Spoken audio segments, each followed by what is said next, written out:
Leaping high from the cityscape, we find none other than Red Hood. See, Red Hood is tracking a group of criminals that appear to have a case of Lazarus Resin. Lazarus Resin is a concentrated form of a supernatural phenomenon identified as the Lazarus Pit.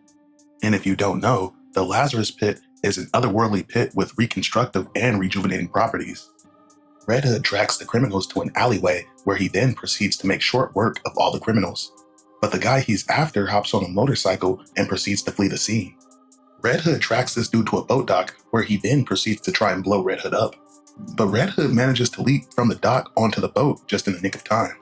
As Red Hood closes in on his target, he's disappointed to find he's actually too late, as somebody has gotten to them first. Red Hood collects clues in order to piece together everything that happened before he arrived on the scene, before coming to the conclusion that the assassins are still on the boat. Red Hood proceeds to engage the assassins before coming to the conclusion that these guys are good. In fact, they're a little too good. Unfortunately for Red Hood, these three assassins manage to evade him. But before they take off, they let Red Hood know that they're not his enemy unless he wants them to be. Elsewhere in Tokyo, Japan, we find none other than Nika Flatline. See, Nika is one of the world's greatest fighters who was invited to participate in a tournament by the League of Lazarus. She attended that tournament with Robin, and they barely escaped with their lives. But Nika goes on to explain that before she could catch her breath, green goo started falling from the sky. This green goo gave everyone superpowers. She says, but not her, unless you count the voices in her head. Nika Flatline follows those voices to this weird house in Tokyo. As Nika effortlessly busts in the door, she thinks to herself, maybe her powers are starting to manifest. Upon entering this domain, Nika finds none other than Ubu, Ra's al Ghul's former bodyguard.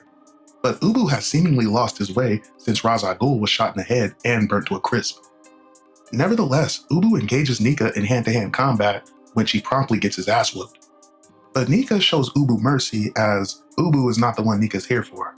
Ubu explains to Nika that Talia Ghul predicted that Nika would one day arrive unannounced, seeking her mentorship. And as Nika's distracted, Ubu once again attempts to retaliate.